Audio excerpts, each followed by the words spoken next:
તો રાજ્ય પ્રવક્તા મંત્રી ઋષિકેશ પટેલે ગંભીરા બ્રિજની સ્થિતિનો આજે તાગ મેળવ્યો। ઋષિકેશ પટેલે ઘટના સ્થળે પહોંચી સ્થિતિનું નિરીક્ષણ કર્યું। ઋષિકેશ પટેલે ઘટનાનો રિપોર્ટ સોંપવા અધિકારીઓને આદેશ આપ્યા છે। તો 30 દિવસમાં અધિકારીઓ રિપોર્ટ સોંપશે। સાથે પણ કહ્યું સરકારે સસ્પેન્શનના પગલાં પણ લીધા છે।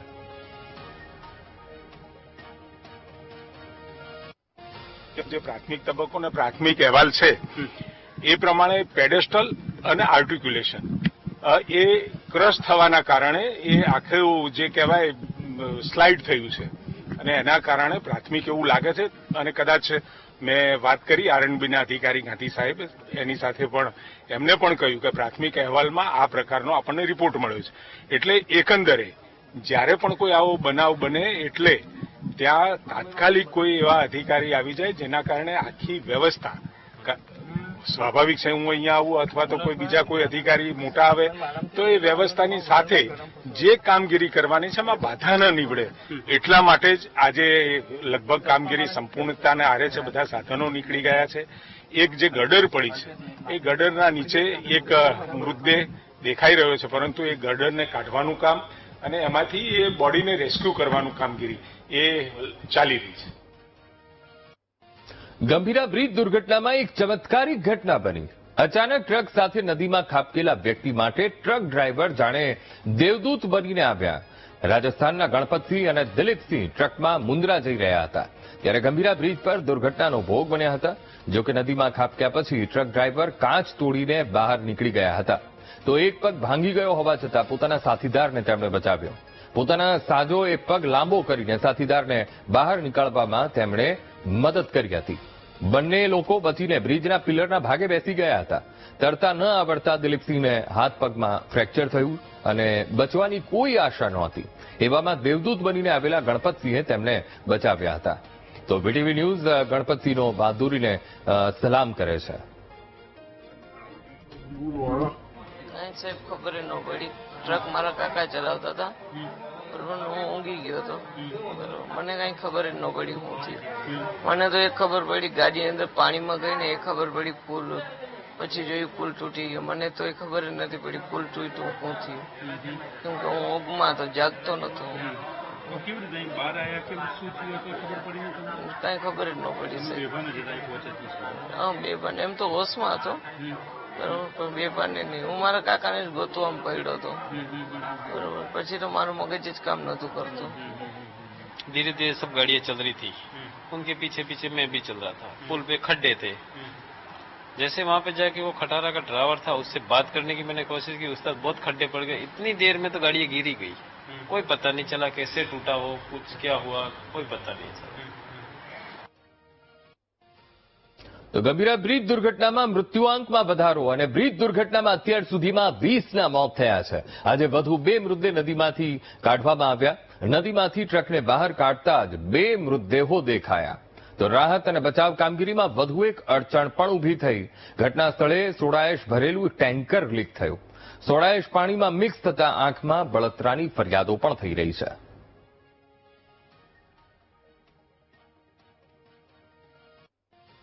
તો આ મુદ્દે સંવાદદાતા માનુ ચાવડા લાઈવ જોડાઈ ગયા છે। માનુ, ગંભીરા બ્રિજ દુર્ઘટનામાં એક તરફ મૃત્યુઆંક એ વધી રહ્યો છે, સાથે સાથે રેસ્ક્યુની કામગીરી પણ કરવામાં આવી અને ખાસ તો એક ટેન્કર જે સોડાએશથી ભરેલું છે તે અત્યારે અડચણરૂપ બની રહ્યું છે। તેના કારણે કેવી કેવી મુશ્કેલીઓનો સામનો અત્યારે કરવો પડી રહ્યો છે માનુ? અંકુર, અત્યાર સુધીમાં ગંભીરા બ્રિજની જે દુર્ઘટના છે એમાં 20 મૃત્યુઆંક થયો છે, 20 લોકોના મૃતદેહ મળ્યા છે।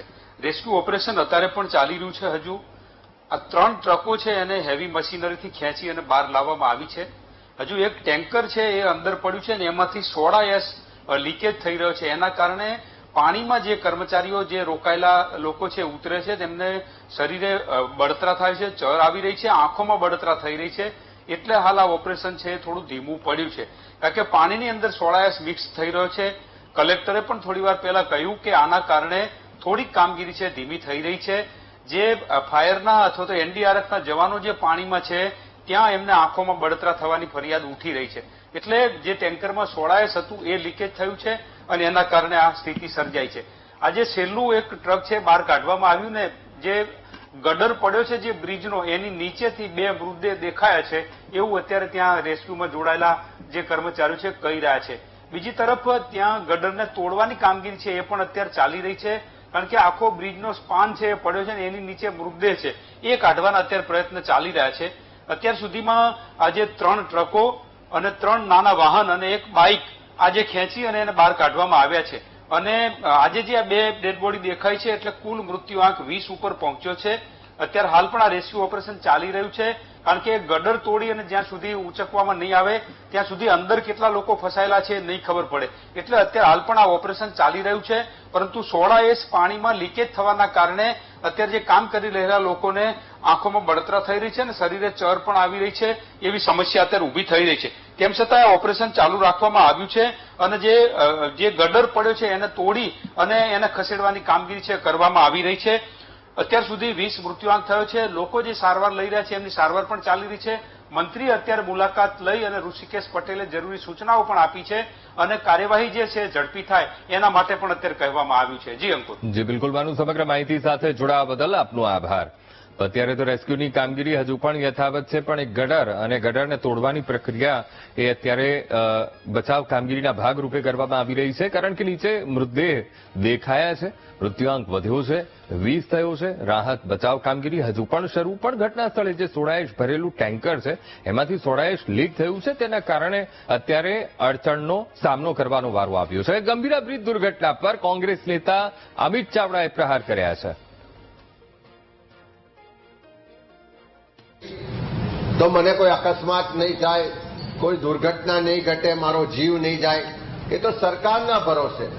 પણ સરકાર એક બાજુ જાહેરાત કરે કે દર ચોમાસા પહેલા બધા જેટલા બ્રિજ છે, સ્ટ્રક્ચર છે, એની ચકાસણી કરવામાં આવશે. કાર્યપાલક ઇજનેર અને અધિક્ષક ઇજનેર કક્ષાના અધિકારીઓ દ્વારા એની ચકાસણી થશે. પણ નામદાર હાઈકોર્ટમાં પણ જ્યારે મોરબીના બ્રિજ પછી સુઓ મોટો કેસ ચાલ્યો ત્યારે પણ હાઈકોર્ટમાં સરકારે એમ કીધું હતું કે અમે આખા ગુજરાતના બ્રિજોની ચકાસણી કરી છે, બધા બ્રિજો સલામત છે, કોઈ ભયજનક નથી. વર્ષો વર્ષની સૂચનાઓ છે કે ચોમાસા પહેલા ચકાસણી કરવી જોઈએ, તો શું કામ આ ગંભીરાનો બ્રિજ ભયજનક છે એવી સરકારે જાહેરાત નથી કરી? શું કામ એ બ્રિજ લોકોની અવરજવર માટે બંધ કરવામાં નતો આવ્યો? મારી પાસે અહીંયા લેખિત પુરાવા છે. વડોદરા જિલ્લા પંચાયતના સભ્ય દ્વારા ત્યાંના કલેક્ટરશ્રીને, કાર્યપાલક ઇજનેરશ્રીને 2022થી લખવામાં આવ્યું છે કે આ બ્રિજ પર ભારે વાહનો જાય તો આખા બ્રિજમાં ધ્રુજારી આવે છે, બ્રિજ ભયજનક છે, એને સામાન્ય લોકોના અવરજવર માટે બંધ કરવો જોઈએ અને સાથે સાથે નવો બ્રિજ બનાવવો જોઈએ. અમારા વિસ્તાર આણંદ જિલ્લાને અડીને આ બ્રિજ આવે છે, ત્યારે પણ વખતો વખત રજૂઆત કરવામાં આવી છે કે આ બ્રિજ બિસ્માર હાલતમાં છે, એના રિપેરિંગ તાત્કાલિક કરવામાં આવે. જ્યારે મોરબીનો બ્રિજ કે અન્ય બ્રિજોની દુર્ઘટનાઓ હોનારતો થઈ ત્યારે પણ કોંગ્રેસ પક્ષ તરફથી લેખિતમાં પ્રેસ કોન્ફરન્સ કરીને સરકારને અમે જાહેરમાં માગણી કરી હતી કે ગુજરાતમાં જેટલા પણ બ્રિજ છે, જેટલા પણ એવા સ્ટ્રક્ચર છે કે જેના પરથી લોકોની વાહનોની અવરજવર છે, એ તમામની ફિટનેસ સર્ટિફિકેટની ચકાસણી કરવામાં આવે. તમામનું ચકાસણી કરીને એનું ફિટનેસ સર્ટિફિકેટ કે ઉપયોગ કરવા લાયક છે કે કેમ, ભયજનક છે કે કેમ, એને પબ્લિક ડોમેન પર વેબસાઇટ પર મૂકીને લોકો સમક્ષ મૂકવામાં આવે, જેથી કરીને આવી હોનારતો અટકાવી શકાય. પણ આજે 2 વર્ષનો સમય થઈ ગયો, સરકારના પેટનું પાણી પણ નથી હાલતું, સરકારે કોઈ પણ જાતની કાર્યવાહી નથી કરી અને એના કારણે જ્યારે આ ગંભીરા બ્રિજનું અકસ્માત હોનારત થઈ 9મી તારીખે સવારે 7 વાગે જ્યારે આ બનાવ બને છે, અચાનક વાહનો બ્રિજ તૂટી પડવાને કારણે નદીમાં ખાબકે છે. અત્યારે છેલ્લી માહિતી મુજબ લગભગ 18 જેટલા લોકોના મૃતદેહ શોધી કાઢવામાં આવ્યા છે અને હજુ પણ અનેક લોકો લાપતા હોવાની રજૂઆત છે, માહિતી છે. હજુ